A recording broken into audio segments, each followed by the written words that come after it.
Penggunaan peralatan ladang yang betul adalah kunci untuk meningkatkan kecekapan dan hasil pertanian.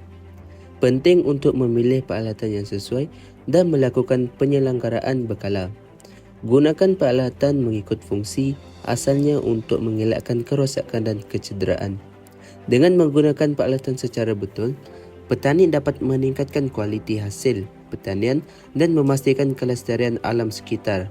Oleh itu, penting bagi setiap petani untuk memahami dan mengamalkan penggunaan peralatan ladang yang betul.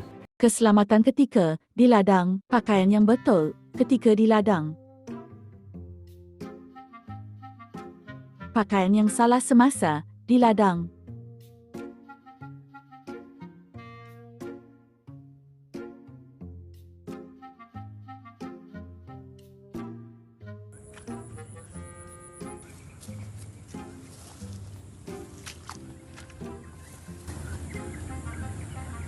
Kasut?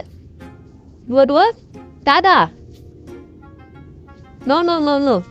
Tangan sebelah? Tak ada. Ini bukit? Tak ada. Tak boleh. Ini kepala? Tak ada kepala. Panas. Tak boleh. Jadi, ini semua tak boleh masuk ladang. Tak boleh. Boleh. Oh.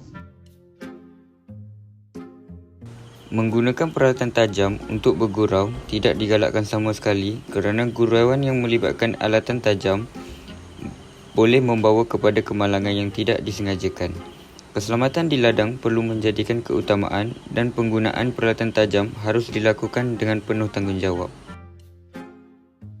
Semasa menjalankan kerja meracun di ladang, pastikan tiada orang di kawasan sekitar bagi mengelakkan pendedahan kepada bahan kimia berbahaya.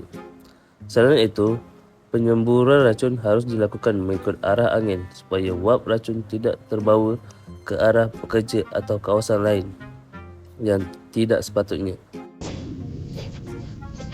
Adik! Masa meracun, adik tidak boleh berada di sini. Masa gimana? Adik. Get off. Ini pula adalah kesalahan ketika meracun di ladang. Yang pertama adalah memakai baju tidak menutup lengan. Ini kerana akan menyebabkan racun-racun terkena kepada kulit-kulit. Yang kedua ialah meracun ketika orang berada di sekeliling. Yang ketiga pula ialah meracun tidak melihat arah angin. Ini akan menyebabkan racun-racun yang telah disembur akan terkena kepada bahagian-bahagian yang penting seperti mata dan kulit. Selepas menggunakan peralatan racun, kita hendaklah membersihkan dan mencuci peralatan selepas digunakan untuk mengelakkan keracunan dan bahaya kesihatan.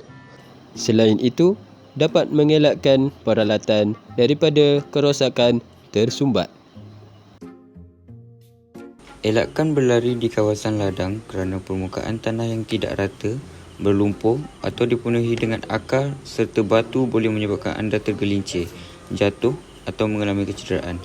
Selain itu, terdapat juga risiko terkena duri, serangga berbisa atau haiwan liar yang boleh membahayakan keselamatan.